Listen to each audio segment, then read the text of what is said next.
Joyful yoga channel பார்வையாளர்கள் நேயர்கள் அனைவருக்கும் மீண்டும் ஒரு முறை வணக்கம். இந்த சேனலில் நிறைய நம்ம பயிற்சி சொல்லிக் கொடுத்துட்டு வரோம், அதை செஞ்சு பயன்பட்டு வரீங்க. அது மாதிரி இப்போ பண்ணக்கூடிய நம்ம கற்றுக்க போகிற பயிற்சி ரொம்ப ரொம்ப அருமையான பயிற்சி, ரொம்ப ரொம்ப எளிமையானது கூட.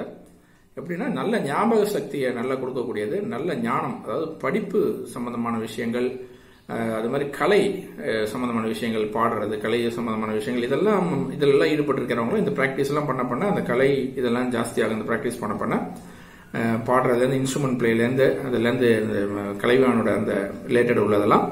அதே மாதிரி படிப்பு நல்லா வரும். சின்ன பசங்களுக்கு பெரியவங்க வரையும் பண்ணலாம். நல்ல ஞாபக சக்தியை கொடுக்கும், நல்ல ஒரு கான்சன்ட்ரேஷனை கொடுக்கும். ரொம்ப ரொம்ப நல்ல ப்ராக்டிஸ். எப்படி பண்ணுறது பார்க்கலாம். இடதுகளை உங்க இனிஷியல் பேரோட ஆரம்ப எழுத்து போட்டுக்கலாம். போட்டுட்டு 10 சன்னரக மூச்சு மெதுவாக எடுத்து மெதுவாக விட்டு ப்ராக்டிஸ் பண்ணிக்கலாம். ஃபர்ஸ்ட் பண்ணிட்டு இந்த பயிற்சியை தொடங்குறோம். அந்த பயிற்சியை தொடங்குறதுக்கு முன்னாடி எப்போதும் போல உங்களுடைய முன்னோர்கள், உங்களுடைய தாத்தா பாட்டி, தாய் தந்தையர், உங்களுடைய குலதெய்வம், குருமார்களுக்கெல்லாம் பிரார்த்தனை பண்ணிட்டு தொடங்குங்க. இது எப்படி பண்றதுன்னு பார்க்கலாம். ரொம்ப சிம்பிள்.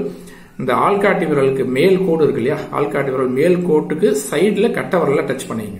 ஆள்காட்டி விரலோட மேல் கோட்டோட சைட்ல கட்ட விரல டச் பண்ணிங்க. பாக்கி 3 விரல சேர்ந்து இருக்கட்டும். ஸ்லைட்டா டச் பண்ணீங்கன்னா போதும். கட்ட விரலோட மேல் கோட்ல ஸ்லைட்டா டச் பண்ணுங்க. பாக்கி 3 விரலும் தனியா அப்படி சேர்ந்து இருக்கட்டும். அப்படி தோள்பட்டைகள் தளர்வா, கண்கள் மூடியபடி சன்னரக மூச்சு மெதுவாக எடுத்து மெதுவாக ப்ராக்டிஸ் பண்ணுங்க. காலையில 10 நிமிஷம், மாலை 10 நிமிஷம் தொடர்ந்து பண்ணிட்டே வந்தீங்கன்னா நல்லா அந்த கலைத்துறையில் உள்ளவங்களுக்கு அவங்களுக்குலாம் நல்லா ஒரு பெனிஃபிட்டா இருக்கும். அது மாதிரி நல்ல ஞாபக சக்தியை நிறைய உண்டு பண்ணும்.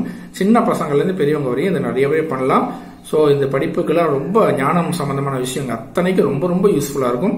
அதனால இதெல்லாம் தொடர்ந்து பண்ணிட்டே வந்தீங்கன்னா கண்டிப்பா கலை இன்னும் கலை ஆர்வத்தை தூண்டும், இன்னும் நிறைய மேலும் வளர்றதுக்கு ரொம்ப வழிமுறை செய்து தரும். அதனால தொடர்ந்து பண்ணுங்க. ஞாபக சக்தியை நல்லா வச்சுக்கிங்க.